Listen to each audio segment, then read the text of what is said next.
My name is Nancy Garcia.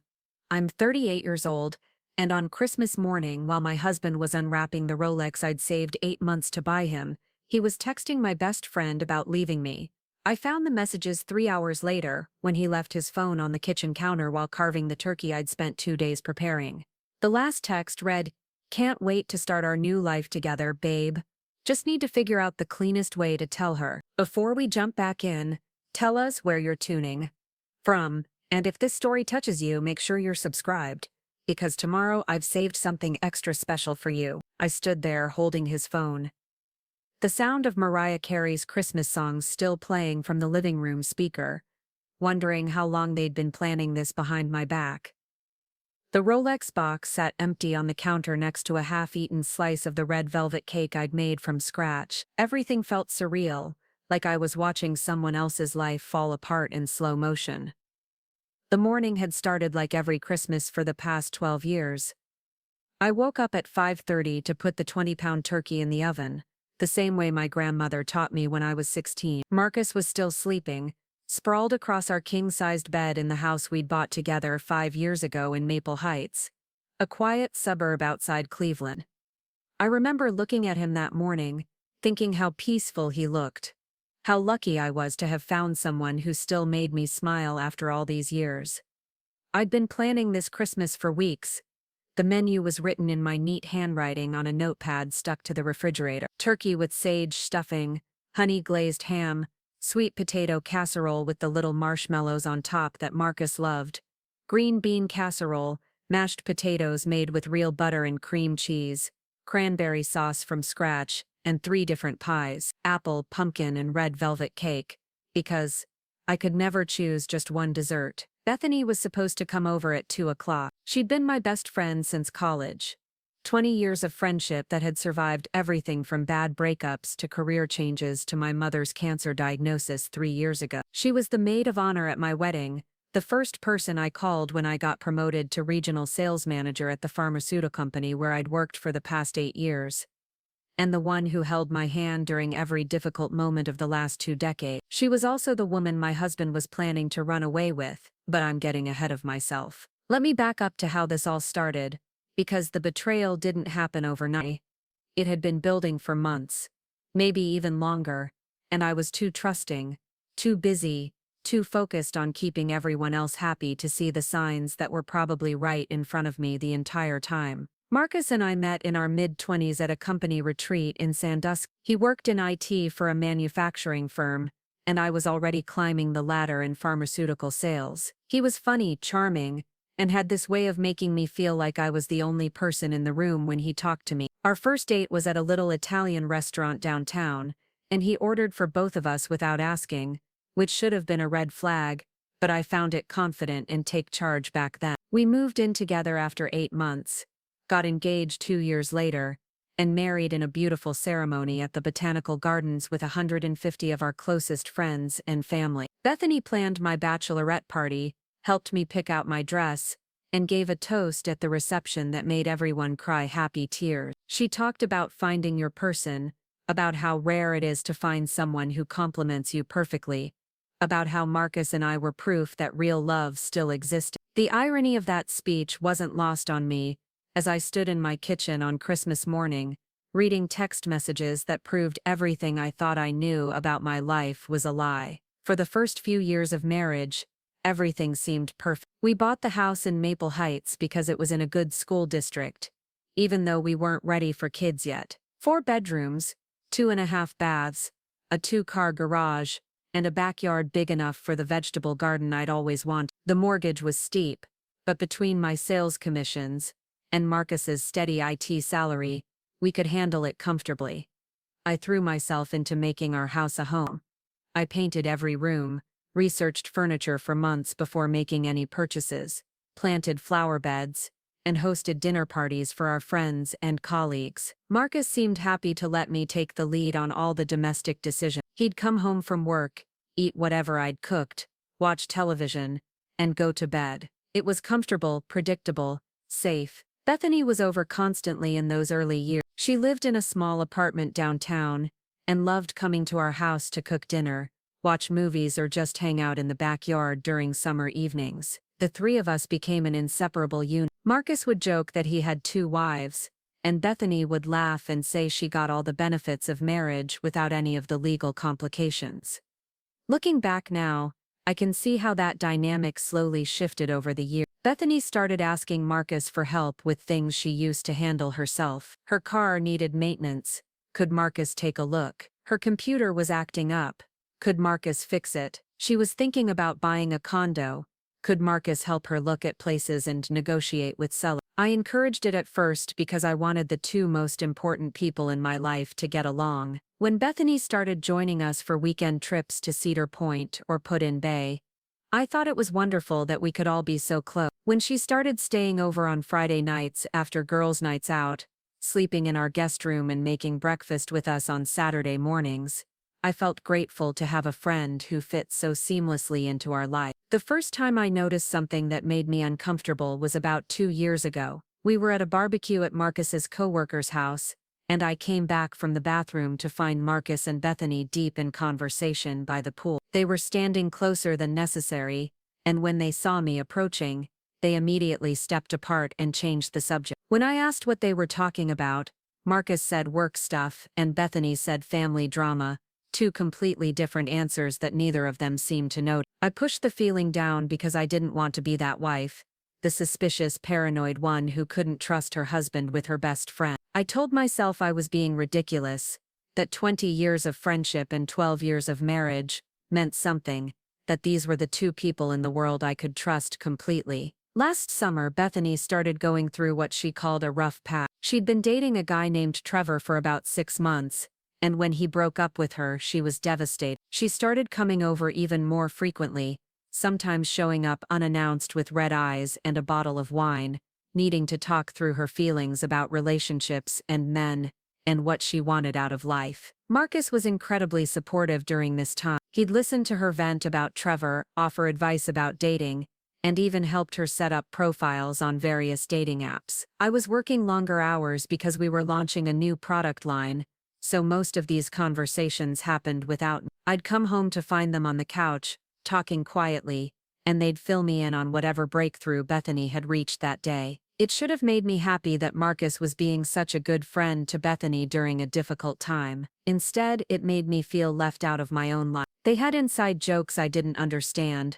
references to conversations they'd had while I was at work, and a comfortable intimacy that made me feel like the third wheel in my own marriage. The turning point came in October. Bethany had been dating someone new, a guy named Robert, who seemed promising, and she was excited about where things were going. But then suddenly, she stopped mentioning him altogether. When I asked about Robert, she'd change the subject or give vague answers about how dating was complicated, and she wasn't sure what she wanted. Around the same time, Marcus started working late more often. His company was supposedly going through a major system upgrade, and he needed to be there for evening maintenance windows and weekend testing. He'd come home exhausted, barely want to talk about his day, and spend most of his free time on his phone or laptop, claiming he was dealing with work emergencies. I started feeling like I was living with a roommate instead of a husband. We'd have dinner together, but he'd be distracted, checking his phone every few minutes. We'd watch television,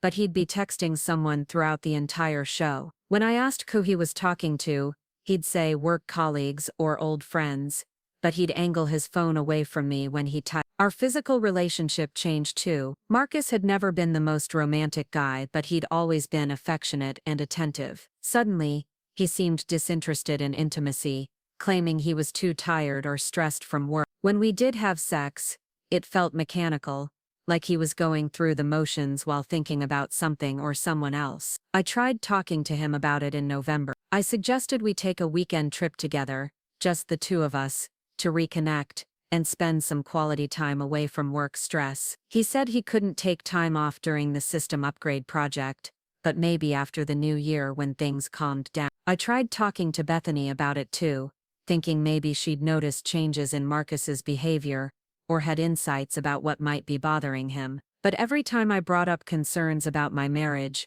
she'd minimize them or redirect the conversation back to her own problem. She'd say things like, all marriages go through phases, or men get weird when they're stressed at work, Preparing and narrating this story took us a lot of time. So if you are enjoying it, subscribe to our channel. It means a lot to us. Now, back to the story. Or you're probably just overthinking things because you've been working so much. The week before Christmas, I decided to do something special to bring back some of the romance and connection that felt missing from our relationship. I made reservations at the restaurant where Marcus and I had our first date, arranged for us to have a long weekend at a bed and breakfast in Hocking Hills, and bought him the Rolex he'd been admiring every time we walked past the jewelry store in the mall. I was so excited about surprising him with these plans. I'd been working overtime for months to save up the money for the watch without him noticing, hiding cash in a shoebox in my closet like a teenager saving for concert tickets. The watch cost $3,800, more money than I'd ever spent on a single gift, but I wanted to show him how much our marriage meant to me. Christmas Eve, Marcus seemed distracted and anxious. He kept checking his phone, and when I asked if everything was okay, he said he was worried about some work issues that might need attention over the holiday weekend. He barely touched the special dinner I'd prepared, and when we exchanged our traditional Christmas Eve gifts, small things we always opened before the big celebration the next day, his gift to me was a generic spa gift card that still had the price tag attached. It wasn't like him to be so thoughtless about gifts. In previous years, he'd put real thought into finding things he knew I'd love, books by authors I'd mentioned wanting to read, jewelry that matched my personal style, experiences we could share together. The spa gift card felt like something he'd grabbed at the grocery store checkout line because he suddenly remembered he needed to get me something. That night, he stayed up late, claiming he needed to monitor some system updates remotely. I went to bed alone, listening to him typing on his laptop in the living room, wondering when we'd become two people who lived in the same house but barely connected with each other anymore. Christmas morning, I woke up determined to make the day special despite the growing distance between us. I put on the red dress Marcus used to say was his favorite, spent extra time on my hair and makeup, and started cooking with Christmas music playing throughout the house. I wanted to recreate the magic of our early Christmases together when we'd spend the entire day in pajamas, opening presents, slowly and savoring each moment. Marcus came downstairs around 8, already dressed in jeans and a sweater instead of the matching Christmas pajamas I'd laid out for both of us. He poured himself coffee and sat at the kitchen island, scrolling through his phone while I bustled around, checking on the turkey and preparing side dishes. When I handed him the Rolex box carefully wrapped in the expensive paper I'd special ordered online, his reaction wasn't what I'd expected. Instead of excitement or surprise, he looked almost guilty. He opened it slowly, stared at the watch for a long moment, and then said thank you in a flat voice that made my heart sink. His gift to me was a set of kitchen knives, expensive ones, but still kitchen knives. Practical, impersonal, the kind of thing you buy for someone when you want to spend a decent amount of money,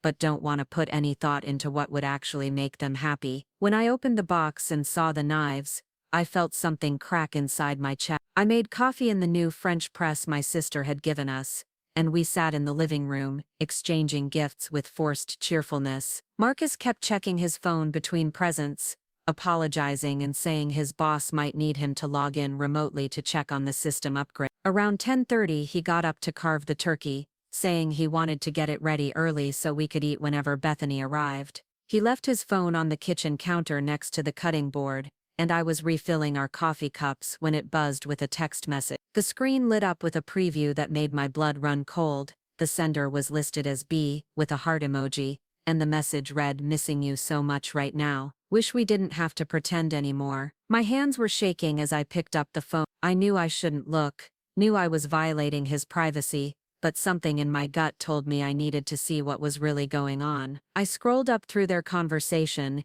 and with each message I read, my world collapsed a little more. They'd been texting constantly for months, not just friendly conversation, but intimate messages about their feelings for each other, complaints about having to hide their relationship, and detailed plans for leaving me and starting a life together. Marcus had been telling her how unhappy he was in our marriage, how he felt trapped and unfilled, how being with her made him feel alive again for the first time in years. Bethany had been responding with equal enthusiasm, talking about how she'd been in love with him for years, but never thought she had a chance, how being his friend's wife made her feel guilty, but she couldn't help her feelings, how she was ready to leave everything behind to be with him. The most recent exchange, from that very morning, was about their timeline for telling me. Marcus had written, "Going to be harder than I thought. She got me this expensive watch, and seems really happy today. Maybe we should wait until after New Year." Bethany had replied, "I can't keep pretending much longer.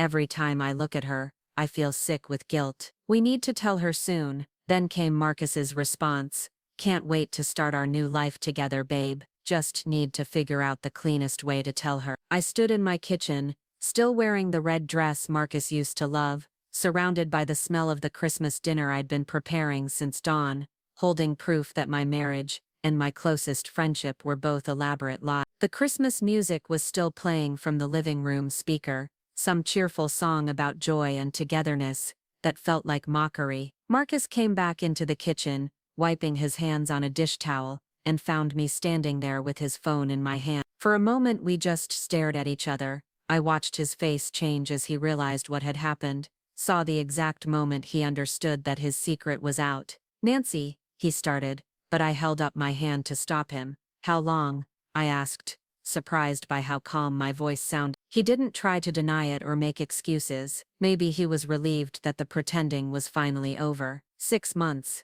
he said quietly, "since she broke up with Trevor." 6 months. Half a year of lies, of coming home to a husband who was in love with someone else, of hosting my best friend in my house while she was secretly planning to steal my life. 6 months of me working overtime to save money for Christmas gifts while they were planning their escape. "Are you leaving?" I asked. He nodded.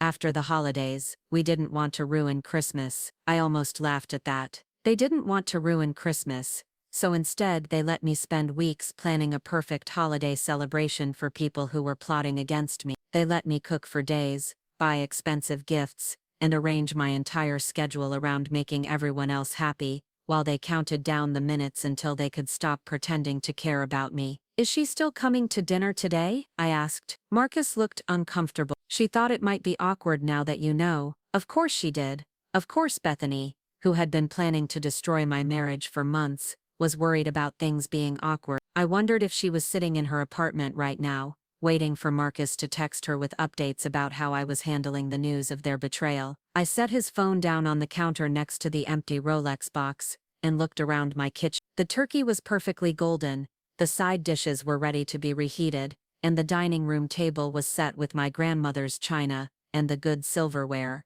I only used for special occasions. Everything looked exactly the way I'd pictured it when I was planning this Christmas, weeks ago. Except now it was all meaningless. "I'm going to pack some things," Marcus said. "I'll stay at Bethany's until we figure out what happens next." I nodded, still eerily calm. "What about the house?" "We'll have to sell it," he said. "Split everything 50-50. Split everything 50-50. 12 years of marriage, 5 years of mortgage payments, and all the work I'd put into making our house a home, divided down the middle, like we were business partners dissolving a failed venture." Marcus went upstairs to pack, and I stood alone in my kitchen, listening to his footsteps above me, as he gathered clothes and toiletries for his new life with my former best friend. The Christmas music was still playing, and I finally walked over to turn it on. The silence felt heavy and strange after hours of festive background noise. I looked at all the food I'd prepared, enough to feed 6 people even though only 3 were supposed to be coming. I thought about the money I'd spent on groceries,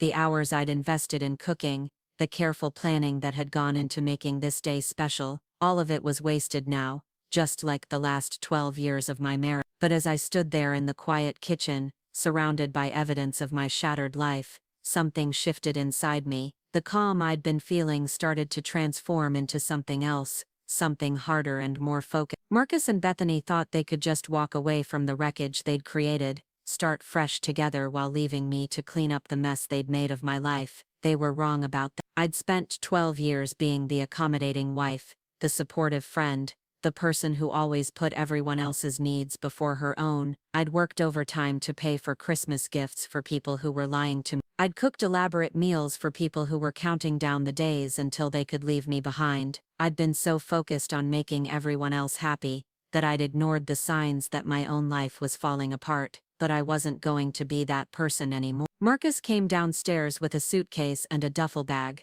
looking sheepish and avoiding eye contact. He set his keys on the counter and mumbled something about calling me in a few days to talk about practical matters like lawyers and paperwork. I watched him walk toward the door, this man I'd loved for over a decade, who was leaving me on Christmas morning to start a new life with my best friend. Just before he reached the front door, I called out to him, "Marcus." He turned back, probably expecting me to cry or beg him to stay or ask him to reconsider. Instead, I smiled. "Merry Christmas." He looked confused, maybe even a little disappointed that I wasn't falling apart. He wanted me to react dramatically, so he could tell Bethany how crazy and unreasonable I was, how he'd made the right choice in leaving me, but I wasn't going to give him that satisfaction. After he left, I stood in my empty house, still wearing my red Christmas dress, surrounded by enough food to feed a small army. The silence was profound, but it wasn't scary anymore. It was full of possibility. I had some phone calls to make. The first call I made was to my sister Elena in Phoenix. She answered on the second ring, and I could hear her kids playing in the background, the sound of a normal family Christmas that I'd thought I had just hours earlier. "Nancy, Merry Christmas. How's your day going? Did Marcus love the watch?" I stood at my kitchen window, looking out at the backyard where Marcus and I had planted our vegetable garden 3 summers ago. The tomato stakes were still there, weathered and empty now in the December cold. "Elena, I need to tell you something, and I need you to just listen without interrupting, okay?" The background noise on her end quieted, and I knew she'd stepped away from her family to focus on whatever was wrong with mine. I told her everything. The text messages, the 6 months of lies, Marcus packing his bags and walking out the door on Christmas morning. Elena listened without saying a word until I finished. "That bastard," she said finally. "And Bethany too. 20 years of friendship and she does this to you." "I'm not calling for sympathy," I said. "I'm calling because I need information." "You work in banking, right? You understand finances, investments, credit, all of that." Elena had been a loan officer at a major bank in Phoenix for 8 years. She'd helped me and Marcus get pre-approved for our mortgage when we bought the house, and she'd given us advice about refinancing and home equity loans over the years. "What kind of information?" she asked, and I could hear the wariness in her voice. "I want to know what happens to joint accounts and shared assets when couples separate. I want to know about credit cards, loans, investments, retirement accounts. I want to understand exactly what I'm entitled to and what I can do to protect myself financially." There was a long pause. "Get a good divorce attorney, document everything properly, and let the system work." After I hung up with Elena, I made myself a cup of coffee and sat down at my kitchen table with a yellow legal pad. I drew a line down the middle of the page and labeled the columns, assets, and debt. Then I started listing everything I could remember about our financial situation. We had about $37,000 in our joint savings account, money we'd been accumulating for a dream vacation to Europe that we'd been planning for next summer. We had roughly $8,000 in our joint checking account.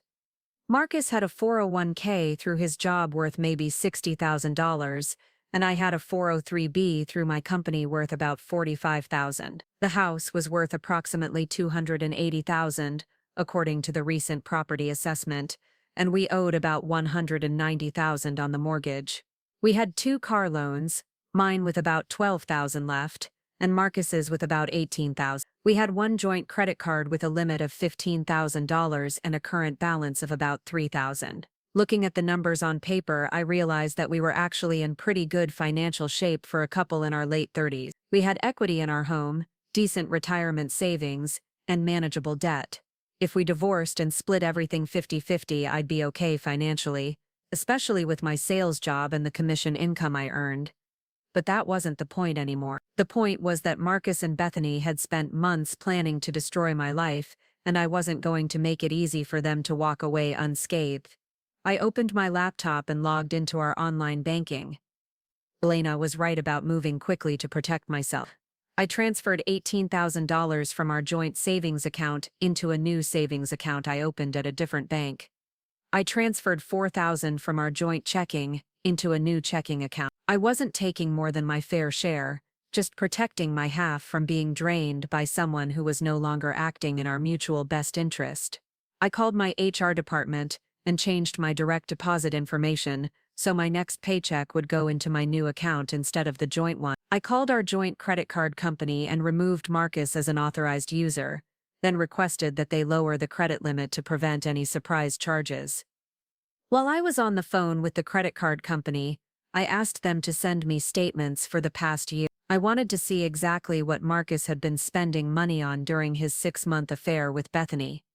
I spent the rest of Christmas Day going through our financial records, printing bank statements, and organizing documents into folders. I found receipts for restaurants I'd never been to, charges for hotels during weekends when Marcus claimed he was working, and purchases from stores I didn't recognize. One receipt particularly caught my attention. It was from a jewelry store in downtown Cleveland, dated just 3 weeks earlier, for $947. I'd never received any jewelry from Marcus recently, which meant he'd been buying gifts for someone else with our joint money. By evening, I had a clear picture of our financial situation and evidence that Marcus had been spending our money on his affair. I also had a plan forming in my mind, something that went beyond just protecting my half of our assets. The next morning, I called in sick to work. I rarely used sick days, and I had plenty accumulated, so taking a few days off to handle personal matters wouldn't be a problem. I told my supervisor I had a family emergency and would probably need the rest of the week off. Then I drove to the law office of Patricia Reeves, an attorney Elena had recommended. Patricia specialized in divorce law and had a reputation for being aggressive in protecting her clients' interests. Her office was in an upscale building downtown, and she agreed to see me that afternoon for a consultation. Patricia was in her 50s, professionally dressed, with the kind of confident demeanor that made me feel like I was in good hands. I told her the entire story, from finding the text messages, to Marcus walking out on Christmas morning. "I'm sorry you're going through this," she said when I finished. "Infidelity cases are always particularly painful, but the timing makes this especially cruel. What are my options?" I asked. "Well, the good news is that you've already taken smart steps to protect yourself financially. Ohio is a no-fault divorce state, but adultery can still be relevant in property division and spousal support determinations, especially if marital assets were used to support the affair." She explained that I could file for divorce immediately, or I could wait and see if Marcus filed first. She recommended that I continue documenting everything, especially any evidence of him spending marital money on Bethany. "There's something else I need to ask you about," I said. "I have access to Marcus's phone records, email accounts, and financial information. What am I legally allowed to look at?" Patricia frowned. "That's a gray area. Technically, you have the right to access joint accounts and shared financial information. Phone records are trickier, especially if they're for a phone that's in his name only. Email accounts that are password protected could be considered private. But if I already have access because we've shared passwords for years, that's less clear-cut. But Nancy, I have to advise you to be very careful about how you gather information. Evidence obtained improperly can be thrown out in court, and you could potentially face legal consequences for accessing accounts or devices without permission. What if I hired a private investigator? That's definitely an option. A good PI knows how to gather information legally and can document the affair in ways that will hold up in court. It's more expensive than doing it yourself, but it's also much safer legally." I left Patricia's office with a contract for legal representation and the contact information for a private investigator she recommended. I felt more confident having professional help, but I also felt impatient. Marcus and Bethany were probably enjoying their newfound freedom, while I was left to deal with the practical aftermath of their betrayal. That evening, I got a text from Bethany. It was the first communication I'd had from her since finding out about the affair. "Nancy, I know you must hate me right now, and I understand why. I never meant for this to happen. Can we talk?" I stared at the message for a long time. Part of me wanted to respond with fury, to tell her exactly what I thought of a friend who would stab me in the back after 20 years. But another part of me was curious about what she could possibly say to justify what she'd done. I decided not to respond at all. Whatever Bethany wanted to say to make herself feel better about destroying my marriage wasn't my problem anymore. The next day I met with David Chen, the private investigator Patricia had recommended. David was younger than I'd expected, maybe early 40s, with a quiet professional manner that made me feel comfortable discussing intimate details of my personal life. "I've handled a lot of adultery cases," he told me.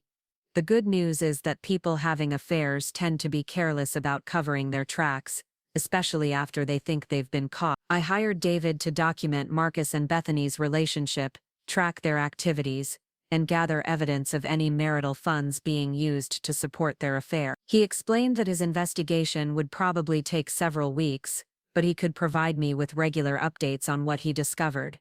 While David began his investigation, I focused on understanding our financial situation more completely. I made appointments with our financial advisor, our insurance agent, and our accountant. I wanted to understand exactly what Marcus and I owned together and what my options were for protecting my interests. What I discovered was both encouraging and infuriating. We had been in much better financial shape than I'd realized. Between our savings, retirement accounts, home equity, and my income potential, I was looking at a comfortable financial future even as a single person. But I also discovered that Marcus had been much busier than I'd known. He'd taken out a personal loan for $15,000 6 months earlier without telling me. He'd been making minimum payments on our joint credit card instead of paying it off, despite having money in savings. He'd cashed out some of his vacation time at work and deposited the money into a personal checking account I didn't know existed. Marcus had been preparing to leave me long before Christmas morning. He'd been quietly moving money around, building his own financial cushion, and setting himself up to walk away from our marriage with as much as possible.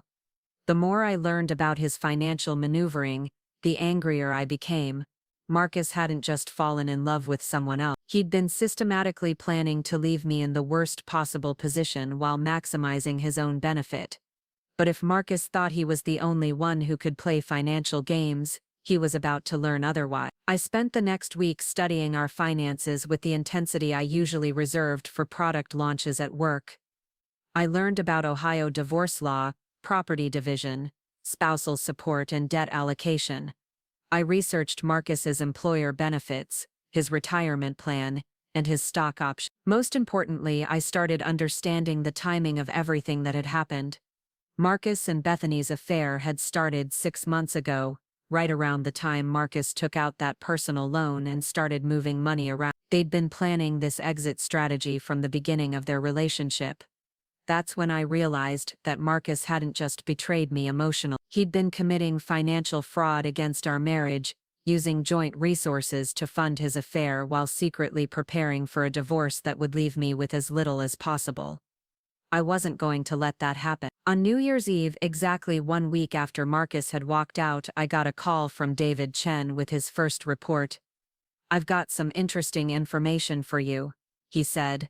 "Are you free to meet tomorrow to go over what I've found?" I spent New Year's Eve alone in my house, eating leftover Christmas cookies and planning my next moves. At midnight, while other people were kissing their loved ones and making resolutions for the new year, I raised a glass of wine to myself and made a promise. Marcus and Bethany thought they could destroy my life and walk away unscathed. They thought I'd be the heartbroken victim who would quietly accept whatever scraps they were willing to throw me. They were wrong about that. I had money, I had legal representation, I had a private investigator, and I had something else that Marcus had apparently forgotten about during his 6 months of deception. I had a very successful career in pharmaceutical sales, which meant I was extremely good at research, planning, and strategic thinking. I was used to competing in high-stakes situations, negotiating complex deals, and coming out ahead even when the odds were stacked against me. Marcus was an IT guy who thought he was clever because he could move some money around and delete some browser history. Bethany was a marketing coordinator who had never made a major decision more complicated than choosing which social media platform to focus on. They had no idea who they were dealing with. The next morning, I met David at a coffee shop near his office. He had a folder full of photographs, documents, and notes from his week of surveillance. "They're not being very discreet," he said, spreading photos across the table between us. "They're living together at her apartment. They're going out to restaurants and bars as a couple, and they're posting about their relationship on social media. The photos showed Marcus and Bethany holding hands outside expensive restaurants, kissing in the parking lot of a movie theater, and shopping together at stores I recognized from our joint credit card statements. Here's the interesting part, David continued. Your husband has been spending a lot of money. I tracked him to high-end restaurants, a weekend getaway at a resort in Columbus, shopping trips to department stores, and a visit to the same jewelry store where he bought that $900 piece you found the receipt for. David showed me credit card receipts, hotel bills and retail purchase records that painted a clear picture of Marcus using our joint money to wine and dine his new girlfriend. How much are we talking about? I asked. In the past month alone, probably close to $4,000 in expenses related to the affair. Restaurants, hotels, gifts, entertainment, and that's just what I could document. There's probably more. $4,000 in 1 month, $48,000 a year if he kept spending at that rate, money that should have been going toward our mortgage, our retirement savings, or our planned vacation to Europe. There's something else, David said. I did some research into Bethany's financial situation. She's not in great shape. She's got credit card debt, student loans, and she's been living paycheck to paycheck for years. Getting together with Marcus isn't just about love for her, it's about financial security. That made sense. Bethany had always complained about money, always seemed stressed about bills and expenses. Dating Marcus meant access to our comfortable middle-class lifestyle, our nice house, and our stable financial situation, except Marcus didn't actually have stable finances anymore. He had debt he'd hidden from me, expenses he couldn't sustain, and a girlfriend with her own financial problems. If they thought they were going to ride off into the sunset together, they were in for a rude awakening. What's my next step? I asked David.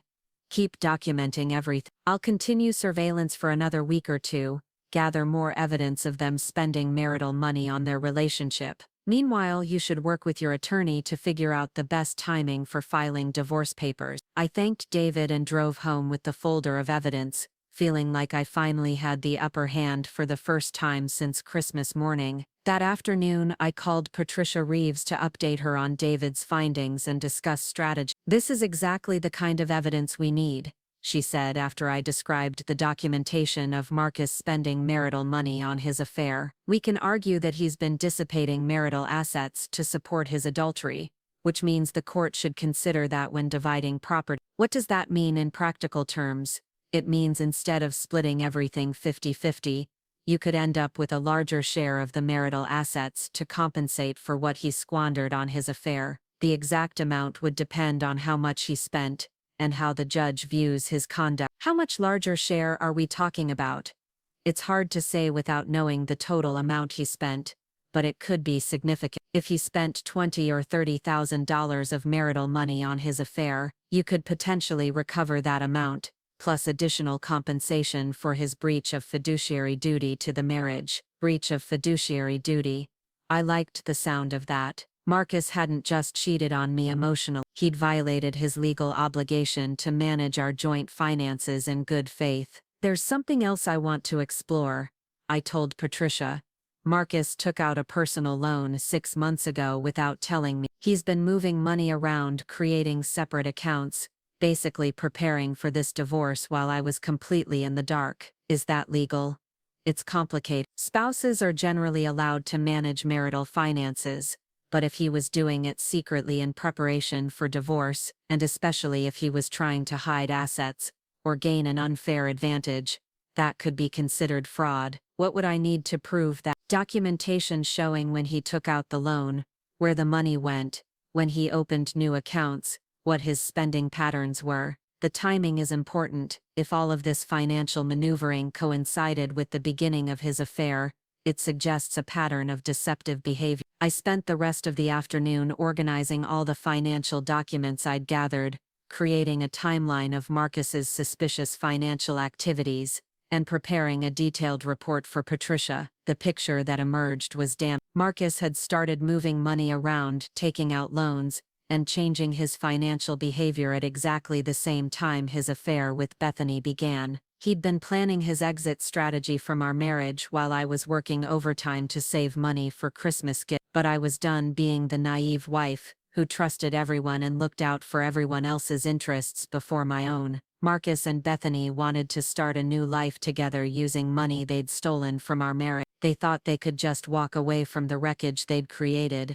and leave me to deal with the consequences. They had no idea what was coming for them. The first week of January, I went back to work with a new sense of purpose. My colleagues at MedFarm Solutions welcomed me back from the holidays, asking about Christmas and my plans for the new year. I gave vague, cheerful answers about fresh starts and new opportunities, not mentioning that my marriage had imploded while they were exchanging gifts with their family. My job in pharmaceutical sales had taught me valuable skills over the past 8 years. I knew how to research extensively before making a pitch, how to identify decision makers and their motivations, how to build relationships that could benefit me later, and most importantly, how to negotiate from a position of strength, even when the other party thought they held all the cards. I decided to apply those same skills to my divorce. During my lunch break on Tuesday, I drove to the county courthouse and filed for divorce. Patricia had prepared the paperwork, and I'd decided not to wait for Marcus to make the first move. The filing cited irreconcilable differences as the primary ground, but also included allegations of adultery and dissipation of marital assets. Ohio law required that Marcus be served with divorce papers within a certain time frame, and I chose to have them delivered to his workplace rather than Bethany's apartment. I wanted his coworkers to see him receiving legal documents, wanted him to feel the same kind of public humiliation I'd felt when I discovered his betrayal. The process server called me that afternoon to confirm delivery. Marcus had been served with divorce papers in front of his entire IT department at exactly 2:30 in the afternoon. My phone rang 20 minutes later. "Nancy, what the hell is this?" Marcus's voice was tight with anger and embarrassment. "It's divorce papers," I said calmly. "I thought that would be obvious. You had me served at work, in front of everyone. That was completely unnecessary. You left me on Christmas morning to move in with my best friend. I think we're past worrying about what's necessary." There was a pause, and I could hear him breathing heavily. "We need to talk about this like adults. Can you meet me somewhere? You can communicate with me through my attorney. Her contact information is in the papers you just received." "Nancy, come on. We don't need lawyers involved in this. We can work things out ourselves, split everything fairly, and avoid all the drama and expense." I almost laughed. Marcus wanted to work things out ourselves, which meant he wanted to negotiate directly with me instead of dealing with Patricia, who actually understood divorce law and wouldn't be swayed by his manipulation tactics. "I'm not interested in working anything out with you directly," I said. "You forfeited that option when you spent 6 months lying to me while planning your exit strategy." "What exit strategy? I never planned any of this. Bethany and I just fell in love. It wasn't some elaborate scheme. The personal loan you took out 6 months ago suggests otherwise. The separate bank account you opened suggests otherwise. The $15,000 you've spent on restaurants and hotels and jewelry for your girlfriend suggests otherwise." Silence. Marcus hadn't expected me to know about his financial maneuver. He'd probably thought I was too trusting and naive to investigate his activities. "I don't know what you think you know," he said finally, "but you're making this much more complicated than it needs to be." "I'm making it exactly as complicated as it needs to be. You committed adultery and fraud against our marriage. I'm going to make sure the court understands that when they divide our assets." "Fraud? Nancy, you're being ridiculous. I never committed fraud. Taking out loans without telling your spouse, hiding money in secret accounts, and spending marital funds on an affair probably qualifies as fraud, but I'll let the judge decide that." Marcus hung up without saying goodbye.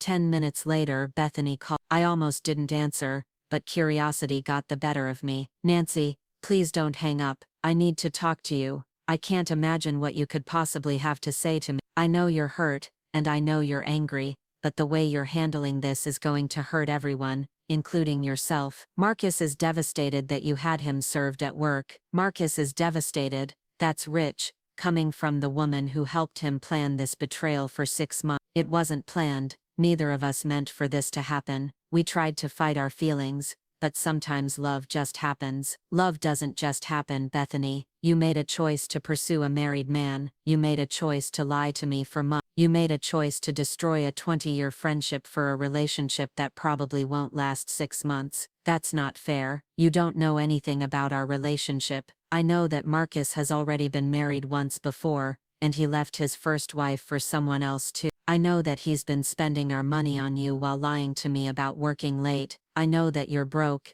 and saw him as a meal ticket out of your financial problems. Bethany was quiet for a moment. I'm not broke. David Chen's financial investigation says otherwise. Student loans, credit card debt, barely making rent on your apartment. Dating Marcus must have felt like winning the lottery. Who is David Chen? My private investigator. He's been documenting your relationship for the past 2 weeks. Restaurants, hotels, shopping trips, all paid for with money that should have been going toward my mortgage and my retirement savings. You hired a private investigator. Nancy, that's insane. This isn't some spy movie. We're just 2 people who fell in love. You're 2 people who committed adultery and financial fraud. David has photographs, receipts, bank records, hotel registrations. When this goes to court, the judge is going to see exactly what kind of people you are. It doesn't have to go to court. Marcus wants to settle this amicably. You're the one making it adversarial. I'm making it honest. For the first time in 6 months, everyone is going to know the truth about what you've done. Bethany hung up, and I sat at my desk feeling more powerful than I had since Christmas morning. Both Marcus and Bethany were panicking, realizing that their romantic fantasy was about to collide with legal and financial reality. That evening, I got a call from Patricia with an update on the divorce proceedings. Marcus hired an attorney, she said, Jonathan Wright from Stevenson and Associates. He's competent, but not particularly aggressive. I think Marcus is hoping for a quiet, uncontested divorce. What does that mean for me? It means he doesn't want to fight, which suggests he knows he's in a weak position. Wright probably advised him that the adultery and financial evidence we have makes his case very difficult. So what happens next? Wright will probably try to negotiate a settlement that avoids going to trial. He'll want to resolve this quickly and quietly to minimize his client's exposure. That works in our favor because it means we have leverage.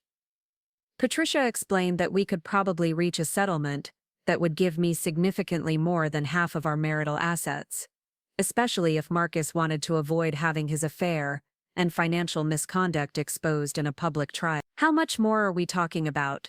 Potentially 65 to 70% of the marital estate, depending on how much evidence we can present of asset dissipation and fraud. Plus, you'd keep the house, which means he'd have to find somewhere else to live. The thought of Marcus and Bethany having to find a new place to live, having to rebuild their finances from scratch while I kept the house and the majority of our savings, felt like justice. The next day, David Chen called with another update from his surveillance. They've been doing some interesting things this week, he said. I followed them to 3 different apartment complexes, apparently looking at places to rent together. I also saw them at a furniture store and a car dealership. They're apartment hunting and car shopping. Looks like it. The apartments they were looking at are all in the $1,500 to $2,000 range, and they were looking at cars in the $20,000 to $30,000 price range. I did some quick math in my head. If they were planning to rent an apartment for $2,000 a month, buy a car with payments around $400 a month, and maintain their current lifestyle of expensive dinners and entertainment, they were going to need a combined income of at least $8,000 a month, just to cover basic expenses. Marcus made about $65,000 a year, and Bethany made maybe $35,000. Their combined gross income was around $8,000 a month, but after taxes, they'd be bringing home maybe $6,000. They were planning a lifestyle they couldn't afford. There's something else, David continued. I followed Marcus to a meeting with a financial advisor yesterday. He was there for about an hour and he left with a folder full of paperwork. What kind of paperwork? I couldn't get close enough to see specifics, but it looked like investment statements and retirement account information. My guess is he's trying to figure out how to maximize his share of the divorce settlement. Marcus was still playing financial games, still trying to gain an advantage over me, but this time I was ready for him. That afternoon, I called my own financial advisor, Jennifer Walsh, and scheduled a meeting for the next day. Jennifer had been managing my retirement account for 3 years, and she understood my financial goals and risk tolerance. I need to understand all of my options for protecting and growing my assets during and after my divorce, I told her when we met. Jennifer reviewed my financial situation and explained various strategies for maximizing my long-term financial security. She showed me projections for different divorce settlement scenarios and helped me understand the tax implications of various asset divisions. The good news is that you're in excellent shape financially, she said. Your income is strong, your retirement savings are on track, and you'll probably end up with significant home equity after the divorce. You're looking at a very comfortable financial future. What about Mark? How will he do financially? Jennifer pulled up some calculations on her computer. That depends on the settlement, but if he ends up with only 35 to 40% of the marital assets, plus his existing debt and his new expenses with Bethany, he's going to struggle, especially if he has to pay you any kind of spousal support. Spousal support? I hadn't thought about that possibility, but Patricia had mentioned it during our initial consultation. Ohio courts could award spousal support when one spouse had significantly higher income or when there was a large disparity in financial resources after the divorce. How likely is spousal support in my case? It depends on several factors, but you have a good argument for it. You supported Marcus's career advancement by managing the household responsibilities. You have higher income potential in pharmaceutical sales, and if he dissipated marital assets on his affair, the court might award you spousal support as additional compensation. The idea of Marcus having to pay me monthly support while he was trying to build a new life with Bethany felt like poetic justice. Over the next 2 weeks, David continued his surveillance, while Patricia and I prepared for settlement negotiation. The evidence we gathered painted a damning picture of Marcus and Bethany's relationship and their financial irresponsibility. David documented them spending money they didn't have on apartments they couldn't afford, shopping for furniture and cars that would stretch their budget to the breaking point, and generally living like people who expected to inherit a windfall that would solve all their financial problems. Meanwhile, I was becoming an expert on Ohio divorce law, asset protection strategies, and financial planning for newly single women. I read everything I could find about divorce settlements, involving adultery, about spousal support calculations, and about post-divorce investment strategy. I also started thinking about my life after the divorce was finalized. For the first time in years, I was making plans based solely on what I wanted, not what would make Marcus happy or what would accommodate Bethany's needs. I researched graduate school programs in business administration, thinking about advancing my career beyond pharmaceutical sales. I looked at vacation destinations I'd always wanted to visit, but that Marcus had never been interested in. I even started shopping for new furniture and home decorations, things that reflected my personal taste instead of the compromises we'd made as a couple. On a Friday afternoon in late January, Patricia called with the news I'd been waiting for. Wright wants to meet for settlement negotiations, she said. Marcus is ready to deal. What's he offering? We haven't gotten to specific numbers yet, but Wright indicated that his client wants to resolve this quickly and amicably. He specifically asked about the possibility of keeping the adultery evidence out of any court proceedings. He wants to keep it quiet. Exactly, which means we have significant leverage. Marcus doesn't want his affair exposed in a public trial, and he doesn't want his employer or his family to see all the evidence we've gathered. We scheduled the settlement conference for the following week. Patricia advised me to prepare for a negotiation that could determine my financial future for the next several decades. The night before the settlement conference, I sat in my kitchen with a cup of tea and reviewed everything that had happened since Christmas morning. 6 weeks ago, I'd been a trusting wife who thought she had a solid marriage and a best friend she could count on. Now I was a woman with a team of legal and financial professionals working to secure my future while my ex-husband and former friend struggled to figure out how to afford their new life together. The transformation had been painful but necessary. I'd learned that the person I'd been before, the accommodating wife who always put everyone else's needs first, had been vulnerable to exactly the kind of betrayal Marcus and Bethany had inflicted on me. The person I was becoming was different, stronger, more strategic, less trusting but also less naive. I was someone who understood that being kind didn't mean being stupid, that being generous didn't mean being a doormat, and that protecting yourself wasn't selfish when dealing with people who had already proven they couldn't be trusted. Marcus and Bethany had destroyed my marriage and my friendship, but they'd also freed me from the burden of caring about people who didn't care about me. They'd forced me to develop skills and strength I hadn't known I possessed. Most importantly, they'd taught me that the best revenge wasn't emotional or dramatic. It was financial and legal and absolutely devastating to people who had made the mistake of underestimating me. The settlement conference was scheduled for 10 o'clock on Tuesday morning at Patricia's law office. I arrived 15 minutes early wearing my best business suit and carrying a folder of financial documents I'd organized with the same attention to detail I used for my most important sales presentations. Marcus and his attorney arrived exactly on time. This was the first time I'd seen Marcus since he'd walked out on Christmas morning, and I was surprised by how different he looked. He'd lost weight, his clothes didn't fit properly, and he had dark circles under his eyes that suggested he wasn't sleeping well. Jonathan Wright was younger than Patricia, probably in his early 40s, with the kind of earnest demeanor that suggested he'd rather be handling real estate closings than contentious divorce negotiations. We sat around a conference table in Patricia's office with Marcus and Wright on one side and Patricia and me on the other. Patricia had prepared a detailed settlement proposal that would give me 68% of our marital assets, full ownership of the house, and monthly spousal support for 3 years. Wright reviewed our proposal silently for several minutes while Marcus fidgeted in his chair. Finally, Wright looked up and shook his head. "This is extremely aggressive," he said.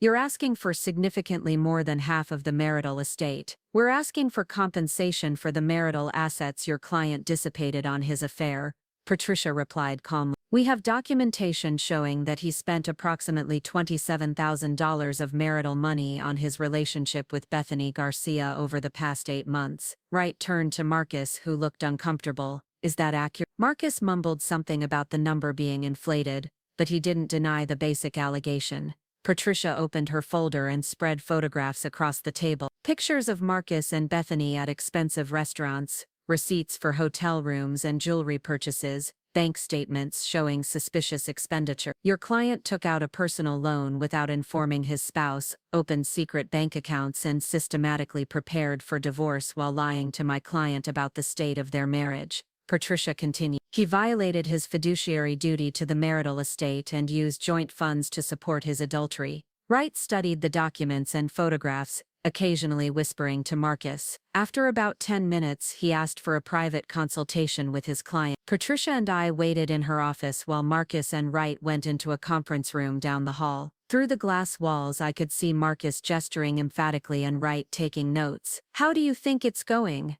I asked Patricia. "Better than I expected." Wright didn't bring any counter-evidence and he didn't challenge our documentation. I think he advised Marcus that our case is very strong. 20 minutes later, Wright and Marcus returned to our conference room. Marcus looked defeated, and Wright had the resigned expression of a lawyer who knew his client was in a bad position. "We're prepared to accept most of your proposal," Wright said, "but we'd like to negotiate the spousal support duration and amount." "What are you proposing?" Patricia. 2 years instead of 3 and $2,000 a month instead of $2,500. Patricia looked at me, and I nodded slightly. The difference between 2 years and 3 years of spousal support was $18,000, but I was more interested in finalizing the settlement than squeezing every possible dollar out of Marcus. "We can accept 2 years at $2,300 a month," Patricia. Wright consulted with Marcus again, and they agreed. The final settlement gave me the house, 65% of our savings and retirement accounts,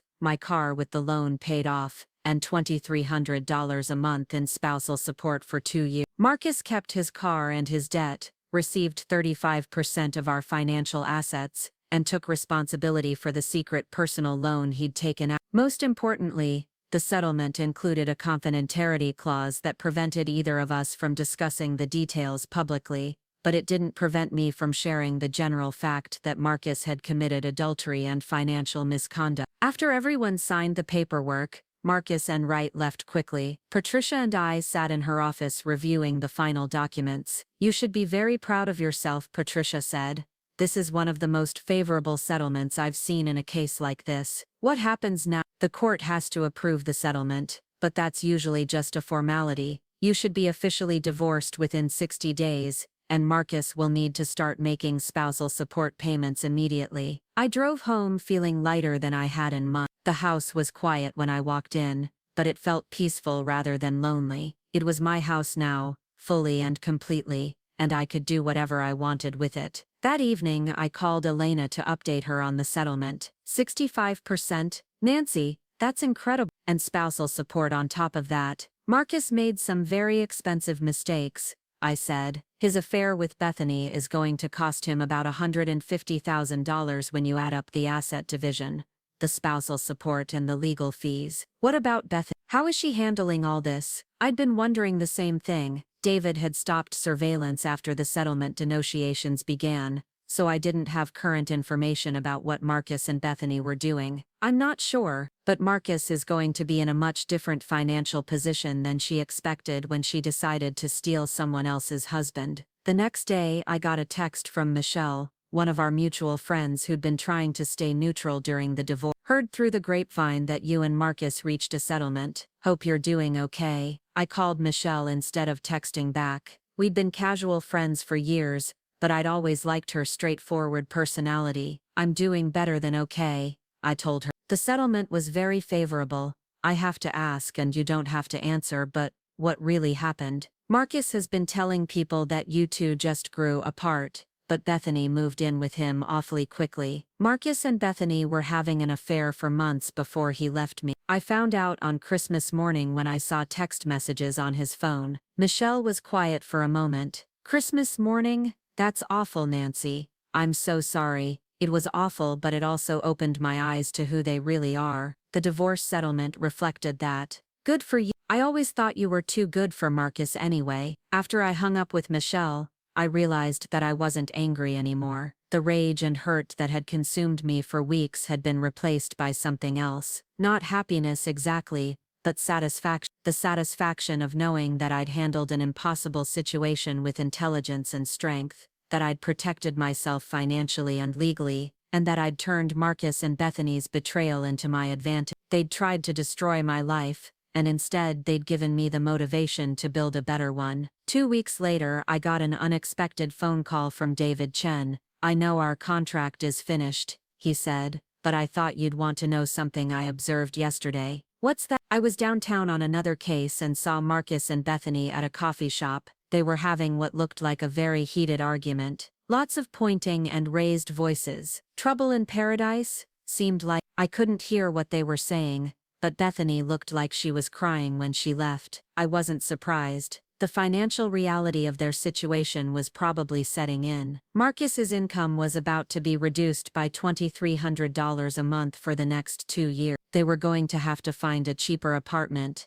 give up their expensive lifestyle, and figure out how to make their relationship work under financial stress. The fairy tale romance they'd imagined was about to collide with credit card bills, student loan payments, and the mundane reality of trying to build a life together when you don't have enough money. A week later I got confirmation that their relationship was indeed under strain. Elena called me with gossip. She'd heard from a mutual friend in Phoenix. Remember Bethany's cousin Maria, the one who lives in Scottsdale? She called my friend Jessica yesterday, and apparently Bethany has been texting her nonstop about problems with Marcus. What kind of problem? Money problems, mostly. Apparently Marcus's divorce settlement was much more expensive than Bethany expected, and now they can't afford the lifestyle they thought they'd have together. What else? Maria said Bethany is realizing that Marcus isn't the prize she thought he was. He's moody, he's stressed about money, and he's been taking out his frustration on her. She's starting to understand why his first marriage failed. I felt a moment of sympathy for Bethany, remembering what it was like to live with Marcus when he was stressed and taking it out on everyone around him. But then I remembered Christmas morning, the text messages, the months of lies and betrayal, and the sympathy disappeared. Bethany had wanted Marcus, and now she had him. She was learning the same lesson I'd learned over 12 years of marriage. Marcus was charming and romantic when things were going well, but he became difficult and blame-shifting when faced with problems or consequences. The difference was that I'd learned that lesson while building a stable life with someone I thought I could trust. Bethany was learning it while trying to survive financially with someone who'd already proven he was willing to betray the people closest to him when it served his purposes. 6 months after Christmas morning, I was officially divorced and living a completely different life. The house was redecorated with furniture I'd chosen myself, painted in colors I loved, and organized exactly the way I wanted it. My garden was planted with vegetables and flowers I'd selected without consulting anyone else. I'd started taking evening classes toward an MBA, thinking about advancing into pharmaceutical marketing or possibly starting my own consulting business. I'd been on 2 vacations, one to Ireland and one to Costa Rica, places Marcus had never wanted to visit. Most importantly, I'd learned to trust my own judgment and prioritize my own needs without feeling guilty about it. Marcus and Bethany were still together, but according to the social media posts I occasionally saw through mutual friends, they were living in a small apartment across town and seemed to be struggling financially. Marcus looked older and more tired in every photograph, and Bethany looked like someone who'd gotten everything she thought she wanted and discovered it wasn't what she'd imagined. They'd destroyed my marriage to build their relationship, and now they were trapped in the consequences of that choice. Meanwhile, I was free to build whatever life I wanted, with financial security and legal protection and the hard-earned wisdom that comes from surviving betrayal. On Christmas morning, 1 year after my life had fallen apart, I woke up in my own house, made coffee in my own kitchen, and opened presents I'd bought for myself. I spent the day reading, cooking a meal I enjoyed, and video chatting with Elena and her family in Phoenix. It was the best Christmas I'd had in years. The real satisfaction came 6 months later, when I discovered just how thoroughly Marcus and Bethany's financial house of cards was collapsing. It started with a phone call from my former neighbor, Mrs. Rodriguez, who still lived 2 houses down from my old marital home. "Nancy, I hope you don't mind me calling, but I thought you should know that Marcus came by the house yesterday asking if I knew how to reach you." "What did he want?" "He looked terrible, hun. Thin, stressed, like he hadn't been sleeping. He said he needed to talk to you about something important, but he wouldn't say what." I told him I didn't have your new number. I'd moved to a townhouse across town shortly after the divorce was finalized, partly for a fresh start, and partly because I could afford something nicer with my improved financial situation. The sale of the marital home had netted me an additional $47,000 after paying off the remaining mortgage, money I'd invested in a diversified portfolio that was already showing solid returns. "Did he say anything else?" "Just that it was urgent, and he really needed to speak with you." "Nancy, I've known that boy for 5 years, and I've never seen him look so desperate." After I hung up with Miss Rodriguez, I sat in my new living room wondering what could possibly be urgent enough for Marcus to track down my old neighbors looking for my contact information. We hadn't spoken since the settlement conference, and I'd specifically instructed Patricia to handle all post-divorce communications through legal channel. My curiosity got the better of me,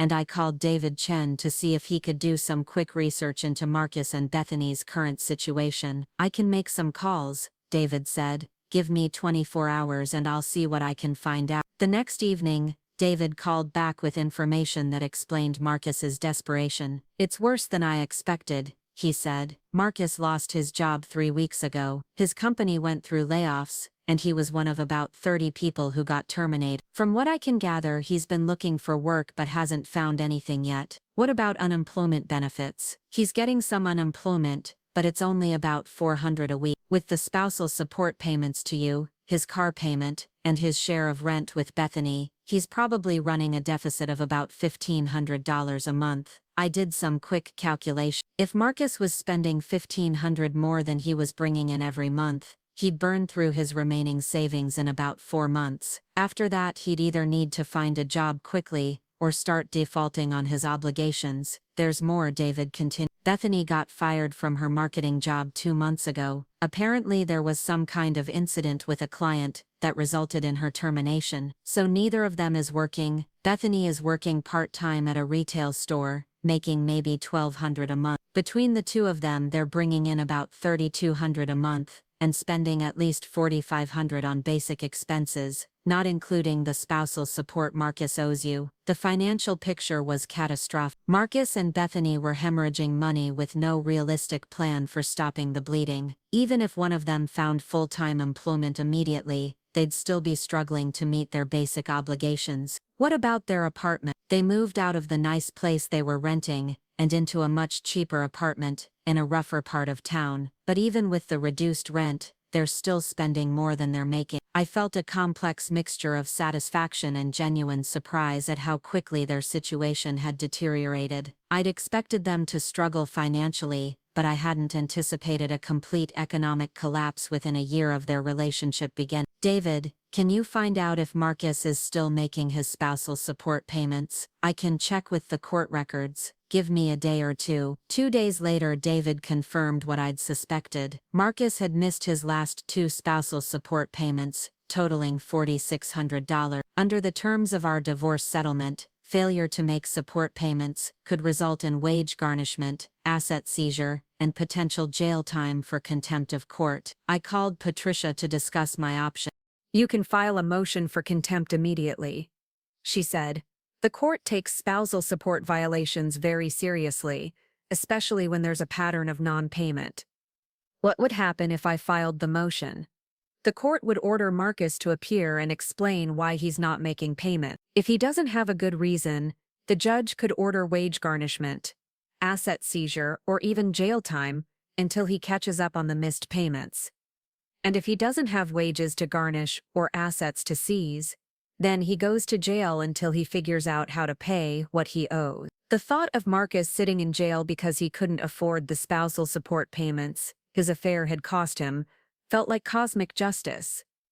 There's something else you should know, Patricia continued.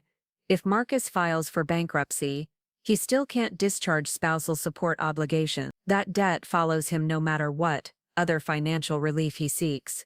So even if he loses everything else, he'll still owe me the support payments. Exactly. Spousal support is considered a priority debt that survives bankruptcy.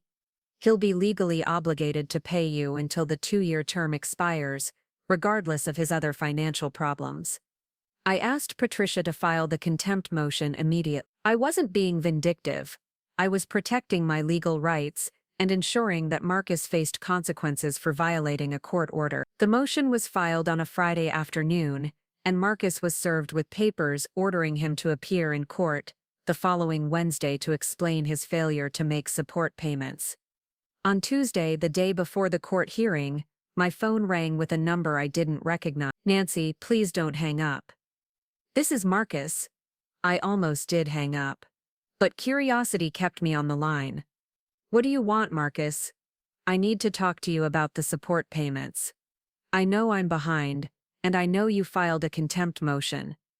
Can we work something out without going to court? You should be talking to your attorney about this, not me. I can't afford an attorney anymore, Nancy. I lost my job, and Bethany lost her job, and we're basically broke. I can't make the payments right now, but I will as soon as I find work. There was desperation in his voice that I'd never heard before, even during the worst times in our marriage.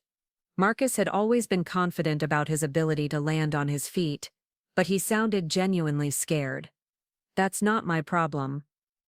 You signed a legal agreement, and you're violating it. I know, but can't you be reasonable about this?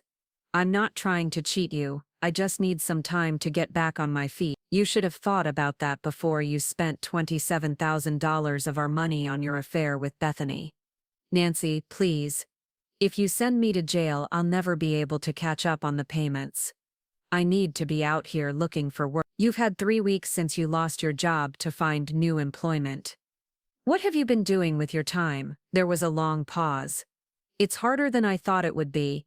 The job market is tough, and a lot of companies are being really picky about who they hire. Maybe you should have considered that before you destroyed our marriage. Look, I know I hurt you, and I know I made mistakes, but sending me to jail isn't going to help either of us. You won't get your money if I'm locked up. He had a point, but I wasn't interested in making his life easier after everything he'd put me through. Show up to court tomorrow and explain your situation to the judge, I said. Maybe he'll be more sympathetic than I am. Nancy, wait. What if I could make a partial payment? Would that show good faith? How much of a partial payment? I could probably come up with $1,000. $1,000 when he owed me $4,600. It was an insulting offer that demonstrated how completely out of touch Marcus was with his financial obligation. That's less than a quarter of what you owe me, I said. Save your $1,000 for bail money. I hung up before he could respond. The next morning, I dressed in my best business suit and arrived at the courthouse 30 minutes before the hearing. Patricia met me in the hallway, and we reviewed our strategy for the contempt proceeding. The judge will want to know if Marcus has made any effort to find employment, and whether he has any assets or income that could be used to make payments. She explained, if he can't demonstrate good faith efforts to meet his obligations, the court will likely find him in contempt. Marcus arrived 10 minutes before the hearing was scheduled to begin, looking even worse than Mrs. Rodriguez had described. He'd lost significant weight, his clothes were wrinkled and ill-fitting, and he had the hollow-eyed look of someone who hadn't been sleeping or eating properly. He was representing himself, which immediately put him at a disadvantage in front of Judge Harrison, who had a reputation for being unsympathetic to people who violated court orders. When our case was called, Patricia and I sat at the plaintiff's table while Marcus stood alone at the defendant's table. Judge Harrison reviewed the file quickly and looked up at Marcus with obvious disapproval. Ms. Garcia, you're behind on spousal support payments in the amount of $4,600. Do you dispute that amount? No, Your Honor, I don't dispute the amount. Do you have an explanation for why you failed to make these court-ordered payments? Marcus launched into a rambling explanation about losing his job, having difficulty finding new employment, and experiencing unexpected financial hardships. He emphasized that he wasn't trying to avoid his obligations and promised to catch up on payments as soon as his situation improved. Judge Harrison listened without expression, occasionally glancing at the file in front of him. Mr. Garcia, what efforts have you made to find employment since losing your job? I've been applying for positions online. Your Honor, I've sent out probably 50 resumes in the past 3 weeks. Have you registered with employment agencies? Have you considered temporary work? Have you looked into positions that might pay less than your previous job, but would still provide some income? Marcus seemed unprepared for these questions. I've been focusing on finding something in my field. Your Honor, I have experience in IT management, and I was hoping to find something similar. Mr. Garcia, your spousal support obligation doesn't pause while you look for your dream job. You have a legal obligation to make these payments, regardless of your employment status. What have you done to generate income while searching for permanent employment? I've been collecting unemployment benefits. And how much are you receiving in unemployment? About $1,600 a month. So you have income, but you've chosen not to use any of it to meet your spousal support obligations? Marcus looked panicked. Well, Your Honor, I have other expenses. Rent, car payment, basic living expenses. Mr. Garcia, spousal support is a priority obligation. It takes precedence over most other expenses, including your personal comfort and convenience. Judge Harrison turned to Patricia. Counselor, what is your client seeking? Your Honor, we ask that the court find Ms. Garcia in contempt and order immediate payment of the past due amount. If he cannot pay immediately, we request that he be held in custody until he can arrange payment. Mr. Garcia, do you have any assets that could be liquidated to pay this debt? Savings accounts, investments, personal property of value? No, Your Honor. I used most of my savings during the divorce proceedings, and I don't have any investments or valuable property. What about the vehicle you mentioned making payments on? It's worth less than what I owe on the loan. Judge Harrison made some notes in the file, then looked back at Marcus. Mr. Garcia, the court finds you in contempt for willful failure to pay court-ordered spousal support. However, I'm going to give you one opportunity to avoid immediate incarceration. Marcus looked relieved, but Judge Harrison wasn't finished. You have 7 days to pay the full amount of past due support. $4,600. If you fail to make payment within 7 days, a warrant will be issued for your arrest. Additionally, I'm ordering wage garnishment on any employment income you receive, effective immediately. Your Honor, what if I can't come up with $4,600 in 7 days? Then you'll be arrested and held until you can arrange payment, or until someone arranges payment on your behalf. Judge Harrison dismissed the case, and Marcus walked out of the courtroom, looking like a man who'd just received a death sentence. Patricia and I stood in the courthouse hallway discussing the outcome. 7 days isn't very long, I said. Where is he going to get $4,600? He'll probably try to borrow it from family or friends. If that doesn't work, he might try to get a loan or cash advance, but with his credit situation, that's unlikely. And if he can't come up with the money, then he goes to jail until he pays, or until someone pays for him. I felt a strange mixture of satisfaction and unease. I'd wanted Marcus to face consequences for his betrayal, but the prospect of him going to jail seemed almost too dramatic. Then I remembered Christmas morning, the text messages, the months of lies, and the unease faded. Marcus had made his choices, now he was living with the consequence. Over the next week, I heard through mutual friends that Marcus was desperately trying to raise money to avoid jail. He'd contacted his parents in California, his brother in Denver, and several college friends, asking for loans to cover his spousal support debt. According to Elena, who heard it from her friend Jessica, who heard it from Bethany's cousin, Maria, Marcus's family had refused to help him. His parents were furious about his affair and divorce, and they blamed him for destroying a good marriage for a relationship that was clearly doomed. His brother had offered to lend him $500, but that was far short of what he needed. On Friday, 6 days after the court hearing, Marcus called me again. Nancy, I'm begging you. I've tried everything, and I can't come up with the money. Is there any way you'd consider accepting a payment plan? You should have proposed a payment plan to the judge. I didn't think of it at the time. I was too nervous and scared to think clearly. That's not my problem, Marcus. Nancy, please. If I go to jail, I'll lose any chance of finding a job. No employer is going to hire someone with a recent arrest record. I'll never be able to catch up on the payments. You should have thought about that before you violated the court order. I know I screwed up. I know I hurt you, and I know I made terrible decisions, but please don't destroy my entire life over this. I'm not destroying your life, Marcus. You destroyed your own life when you chose to have an affair and commit financial fraud against our marriage. What do you want from me? What would it take for you to drop this contempt action? The question caught me off guard. What did I want from Marcus? I'd already gotten a favorable divorce settlement.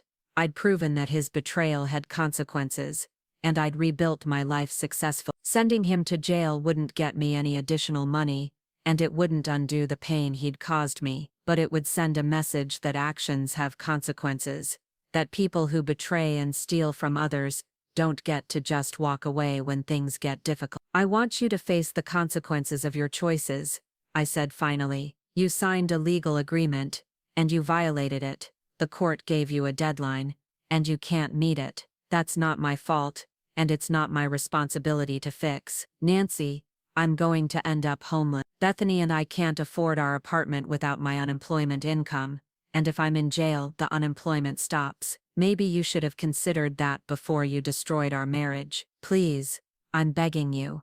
I'll do anything. I'll sign over any rights to future inheritance from my parents. I'll agree to extended spousal support payments. I'll publicly apologize for what I did to you. None of those offers interested me. I didn't want Marcus's family money.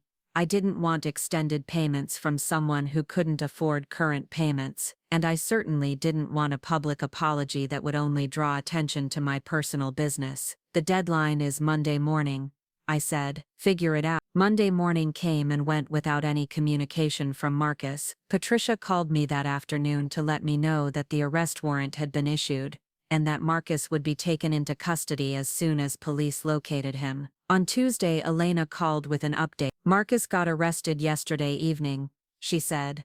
Jessica heard from Maria that the police came to his apartment and took him away in handcuffs. What about Bethany?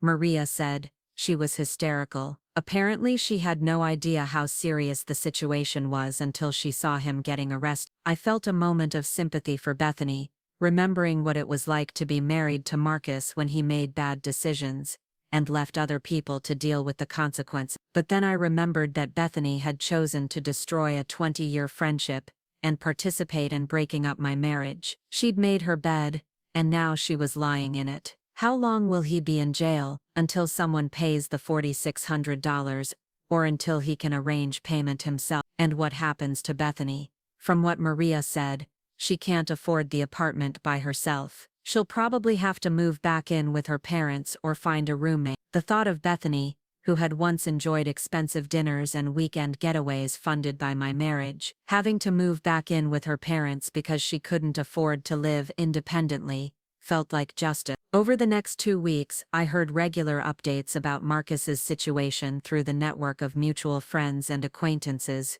who loved to share dramatic news. He was being held at the county jail, where he was apparently not adjusting well to incarceration. According to the reports I received, he'd lost more weight, was having trouble sleeping, and had been to the jail medical facility several times for stress-related symptoms. Bethany had indeed moved out of their shared apartment and back in with her parents in a suburb about 30 miles away. She'd taken a second part-time job and was reportedly working 60 hours a week, trying to save money to help with Marcus's legal situation. The irony wasn't lost on me. Bethany, who had stolen another woman's husband for financial security, was now working 2 minimum wage jobs and living with her parents, while her boyfriend sat in jail for failing to meet financial obligations related to the marriage she'd helped destroy. After 3 weeks in jail, Marcus's brother finally came up with enough money to secure his release. He paid the $4,600 in past due spousal support,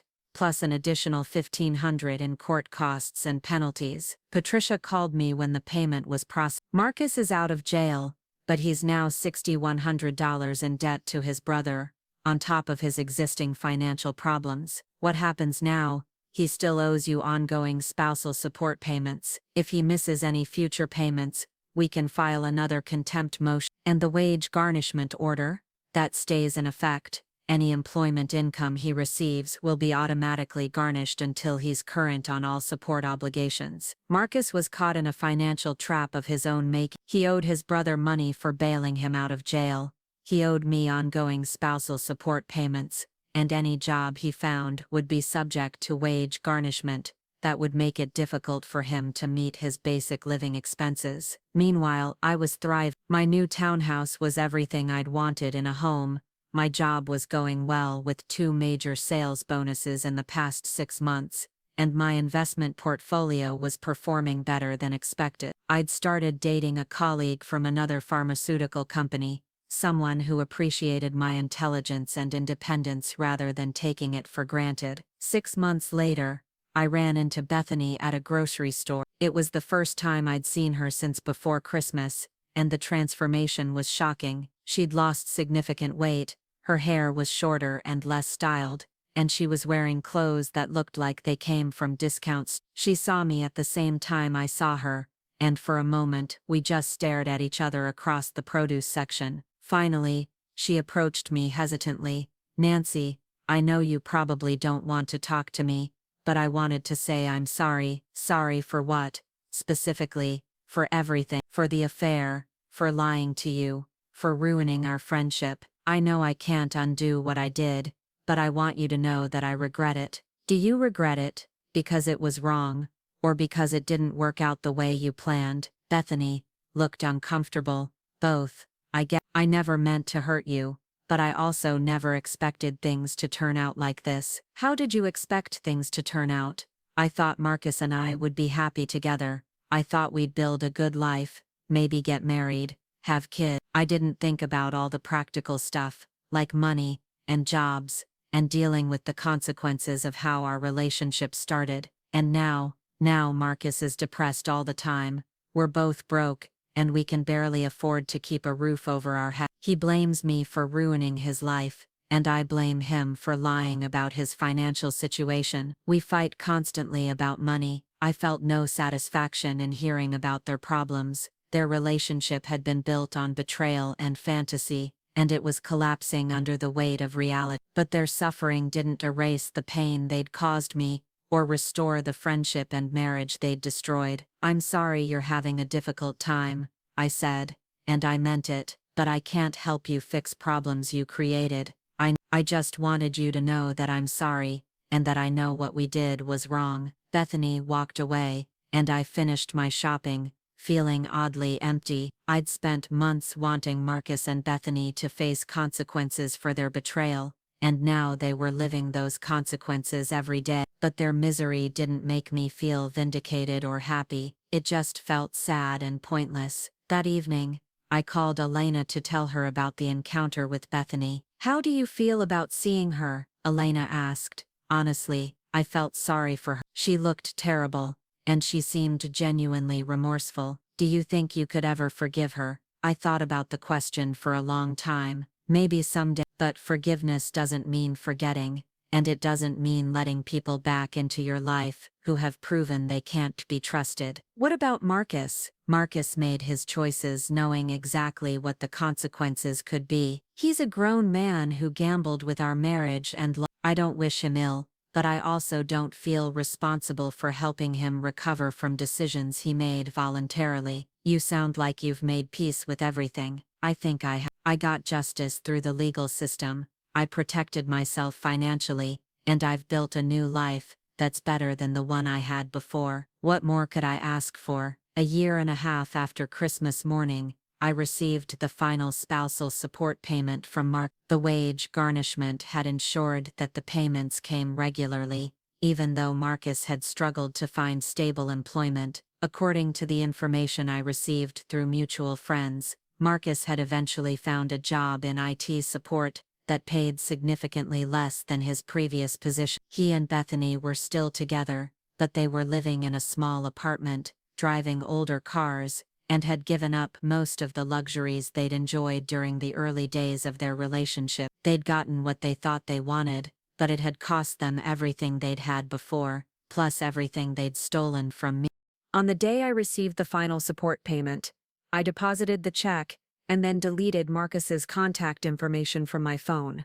I didn't need to hear from him again, didn't need updates on his life, and didn't need the reminder of what he'd put me through. I was free, financially secure, and surrounded by people who valued and respected me. Marcus and Bethany were trapped in a relationship built on lies, struggling with financial problems that stemmed directly from their betrayal, and dealing with the long-term consequences of choices they'd made in pursuit of a fantasy that had never been real. Justice had been served, not through revenge or dramatic confrontation, but through the steady application of legal and financial pressure that had exposed the true cost of their betrayal. They'd learned that actions have consequences, that stealing someone's life doesn't guarantee happiness, and that the grass isn't always greener when you're the one who destroyed the lawn. 3 years after that Christmas morning that changed everything, I was standing in the kitchen of my new home in Westerville, a beautiful suburb north of Columbus, preparing dinner for my fiancé Robert and his 2 teenage daughters who were visiting for the weekend. The house was everything I'd dreamed of,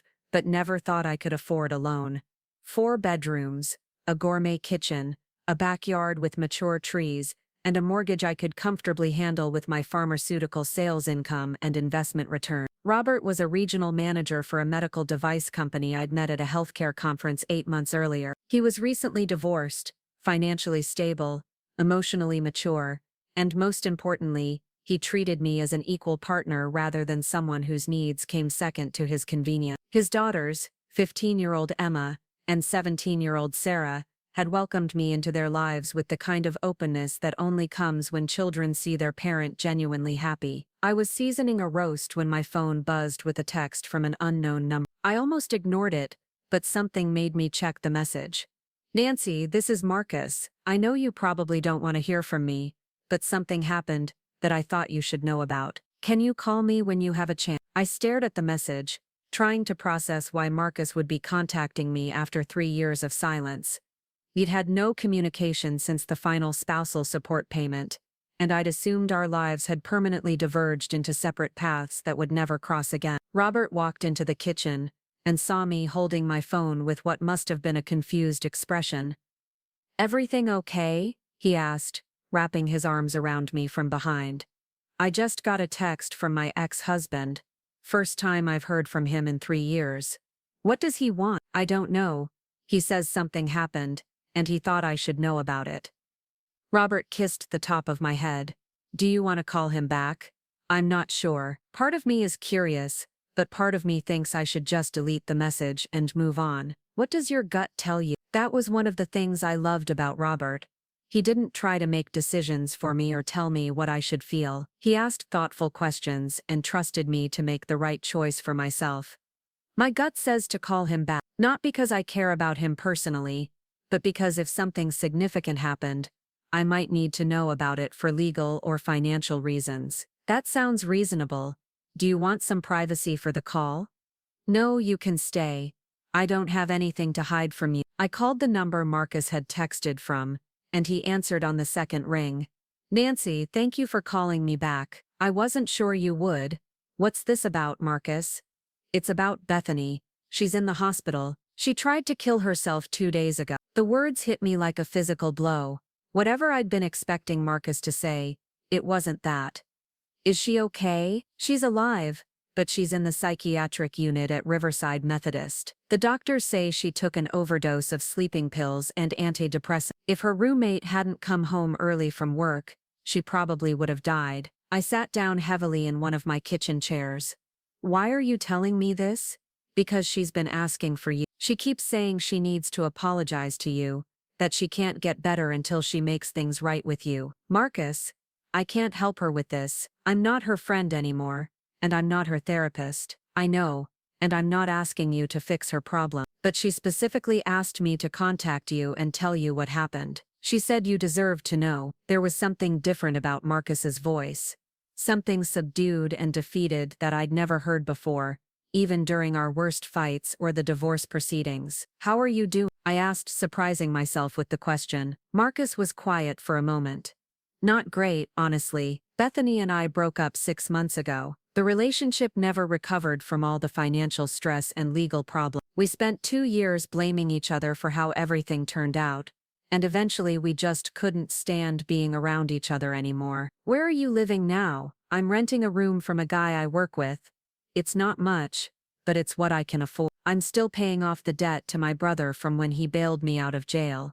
Plus I've got credit card debt from trying to keep up with expenses when I was unemployed. Are you working? Yeah, I found a job doing technical support for a small company. It pays about half what I used to make, but it's steady work. I'm not going to get rich, but I can pay my bills and slowly chip away at my debt. I found myself feeling something I hadn't expected. Not the kind of pity that made me want to help or fix his problems, but the distant sadness you might feel for a stranger who'd made poor choices and was living with the consequences. I'm sorry to hear about Bethany, I said, but I don't think there's anything I can do to help her. I'm not asking you to help her. I'm just passing along her message. She wanted you to know that she takes full responsibility for what happened between us, and that she's sorry for destroying your marriage and your friendship. She could have told me that 3 years ago. She tried to. Remember, you saw her at the grocery store, and she apologized then. That was different. That was her feeling sorry for herself, because things didn't work out the way she'd planned. This sounds like something else. I think it is something else. I think she finally understands the real damage we caused, not just to you but to ourselves. We threw away everything good in our lives for a relationship that was built on lies and fantasy. Marcus paused, and when he continued, his voice was even quiet. Nancy, I know this is probably too little, too late, but I owe you an apology too. Not just for the affair, but for how I handled everything afterward. I spent 2 years blaming you for the divorce settlement, blaming the legal system, blaming everyone except myself for the consequences of my choices. What changed? Therapy.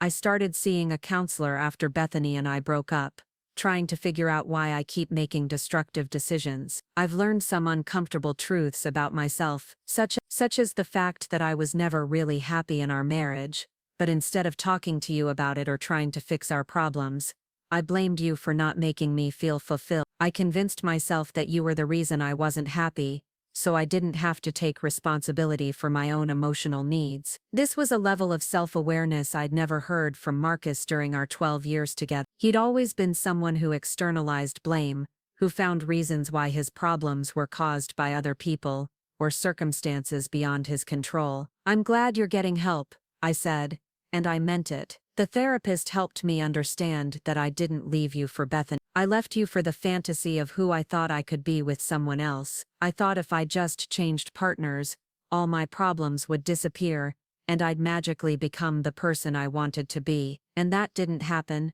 No, I'm the same person with the same issues, except now I've also got a criminal record, damaged credit, and the knowledge that I destroyed the best relationship I ever had for something that was never real. I looked at Robert, who was quietly preparing a salad while listening to my conversation. He caught my eye and smiled, the kind of warm, supportive smile that reminded me how much my life had improved since my divorce. Marcus, I appreciate the apology, and I'm sorry you've struggled so much, but I've moved on with my life. I'm engaged to someone who makes me very happy, and I don't spend time thinking about what happened between us anymore. You're engaged? That's wonderful, Nancy. I mean that sincerely. You deserve to be happy. Thank you. Can I ask you something? Do you think you'll ever be able to forgive me and Bethany for what we did? I thought about the question for a moment. I already have forgiven you, in the sense that I'm not angry anymore, and I don't wish bad things to happen to you. But forgiveness doesn't mean forgetting, and it doesn't mean trusting you again. I understand. I just wanted you to know that I realize how much I hurt you, and I'm sorry. I believe you are sorry, Marcus. I hope you can figure out how to build a better life for yourself. After I hung up, Robert and I talked about the conversation while we finished preparing dinner. How do you feel about all that? He asked. Sad. Mostly. Not sad enough to want to get involved in their problems, but sad that two people I once cared about destroyed their lives so completely. Do you think you'll try to see Bethany in the hospital? No, I meant what I told Marcus about moving on with my life. Bethany's mental health crisis isn't something I can or should try to fix. But you feel bad about it. I feel bad that she's suffering the same way I'd feel bad if I heard that any acquaintance was in the hospital. But her problems stem from choices she made, and I can't take responsibility for helping her deal with the consequences. Robert nodded. That sounds healthy to me. The next day, I was at work when I received a call from a number I didn't recognize. Is this Nancy Garcia? This is Nancy Thompson now. But yes, my name is Dr. Jennifer Martinez. I'm a psychiatrist at Riverside Methodist Hospital. I'm calling about Bethany Garcia. I'm not related to Bethany, and I'm not her emergency contact. I understand that. But Bethany has been asking to speak with you since she was admitted. She says she can't move forward with her recovery until she has a chance to apologize to you properly. Doctor, I'm not qualified to help someone with mental health issues. Wouldn't it be better for Bethany to focus on professional treatment rather than trying to contact people from her past? Normally, yeah, but sometimes patients have unresolved guilt or shame that prevents them from engaging fully in treatment. Bethany seems to believe that making amends to you is necessary for her healing process. What exactly are you asking me to do? I'm asking if you'd be willing to speak with her either in person or over the phone. It doesn't have to be a long conversation, and you can end it at any time if you're uncomfortable. I felt torn between my desire to stay out of Bethany's problems and my basic human compassion for someone who was clearly in crisis. If I agreed to talk to her, what would that conversation look like? Bethany would have the opportunity to say whatever she feels she needs to say to you. You could respond however feels appropriate, or you could just listen. The goal would be to help her process her guilt, so she can focus on getting better. And you think this would actually help her? I think it might. She's been resistant to treatment so far, and this seems to be the main thing she's fixated on. Against my better judgment, I agreed to a 15-minute phone call with Bethany that afternoon. When Dr. Martinez called back with Bethany on the line, her voice was so weak and subdued that I barely recognized it. Nancy, thank you for agreeing to talk to me. I know you don't owe me anything. How are you feeling, Bethany? Terrible, but not just physically. I feel terrible about everything I've done, everything I've destroyed. I've been thinking about it every day for 3 years, and I finally couldn't live with the guilt anymore. Bethany, I need you to understand something. What happened between you and Marcus and me was awful, but it doesn't warrant taking your own life. Whatever problems you're dealing with, suicide isn't the solution. I know that intellectually, but emotionally I feel like I ruined everything. I destroyed a 20-year friendship, I helped break up your marriage, And for what? For a relationship that was doomed from the beginning. You made a mistake, a big mistake that hurt a lot of people, but still just a mistake. You don't deserve to die because of. I keep thinking about all the years we were friends, all the good times we had, all the ways you supported me when I was going through difficult times, and I threw it all away for a man who never really loved me. What do you mean? Marcus was never in love with me. He was in love with the idea of escaping his problems by starting over with someone new. When reality set in and we had to deal with real-life issues like money and jobs, and consequences, he realized I wasn't the solution to his problems. I was just another problem. Bethany started crying, and it took her a moment to compose herself enough to continue. Nancy, I need you to know that I understand what I took from you. I didn't just help break up your marriage. I stole your trust, your sense of security, your belief that the people closest to you would never betray you. I turned your best friend into someone who lied to you for months. Yes, you did all of those things, and I need you to know that I would give anything to undo. If I could go back and make different choices, I would, but I can't, and I have to live with what I've done for the rest of my life. Bethany, the fact that you understand the damage you caused is important, but you can't let guilt consume your entire life. You have to find a way to make peace with your mistakes and build something better going forward. How do I do that? How do I live with knowing that I destroyed the most important friendship I ever had? You learn from it. You make sure you never hurt someone like that again. You find ways to be a better person in your future relationships. You get professional help to understand why you made such destructive choices. Do you think you could ever forgive me? Really forgive me? Not just say you do to make me feel better. I thought about the question carefully. Bethany, I forgave you a long time ago, not for your benefit, but for mine. Carrying anger and resentment was making my life worse, not better. But forgiveness doesn't mean we can be friends again. It just means I don't hate you. I understand. I don't expect us to be friends again. I just needed you to know that I'm sorry, and that I understand the real impact of what I did. I believe you are sorry. Now I need you to focus on getting better, not for me, or for Marcus or for anyone else, but for yourself. After the call ended, I sat in my office feeling emotionally drained, but also oddly relieved. I'd said what I needed to say to Bethany, and I hoped it would help her move forward with her recovery. Dr. Martinez called me the next day to thank me for speaking with Bethany. She seemed much more engaged in treatment after your conversation, she said. I think having the opportunity to apologize helped her start processing her guilt in a healthier way.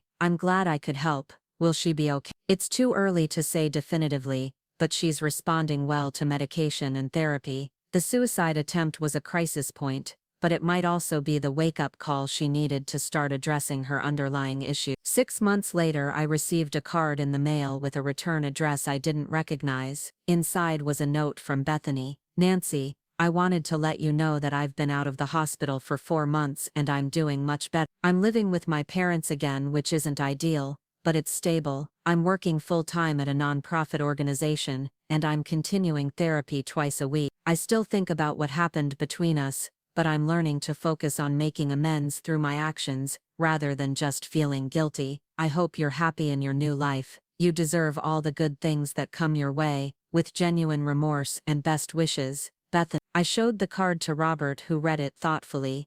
How does it make you feel to hear from her? He asked. I'm glad she's doing better. I don't have any desire to reconnect with her, but I hope she can build a healthy life for herself. You handled all of this really well, you know that. What do you mean? You found a way to be compassionate without being a doormat. You helped someone who had hurt you, but you didn't compromise your own boundaries or well-being to do it. Robert was right. The woman I'd been before my divorce probably would have felt obligated to visit Bethany in the hospital, to provide ongoing emotional support, to sacrifice my own comfort to help someone who had betrayed me. The woman I'd become understood that compassion didn't require self-sacrifice, and that helping someone didn't mean taking responsibility for their problems. A year later, Robert and I were married in a small ceremony in my backyard, surrounded by people who truly cared about us. Elena flew in from Phoenix to be my matron of honor, and Robert's daughters walked me down the aisle. It was everything my first wedding hadn't been: intimate, genuine, and focused on the actual relationship rather than the performance of a perfect day. During the reception, Elena pulled me aside for a private moment. "I'm so proud of how you've handled everything," she said. "You could have let Marcus and Bethany's betrayal make you bitter and suspicious, but instead you used it to become stronger and more discerning." "I had good support," I said, looking at Robert across the yard as he laughed with his daughters and some of our friends. "You also made good choices. You protected yourself legally and financially, you didn't let anger consume you, and you opened your heart to love again when you met the right person." As I looked around at my wedding reception, surrounded by people who valued and respected me, married to a man who treated me as an equal partner, living in a beautiful home I could afford independently, I realized that Marcus and Bethany had actually done me a favor. Their betrayal had forced me to discover my own strength, to build a life based on my own values and desires, rather than accommodating everyone else's needs. I'd lost a husband and a best friend, but I'd gained something more valuable, a clear understanding of my own worth, and the confidence to demand that others treat me accordingly. 5 years after that Christmas morning that initially felt like the end of my world, I was living a life that was better in every measurable way than the one I'd lost. I had a loving marriage, financial security, professional success,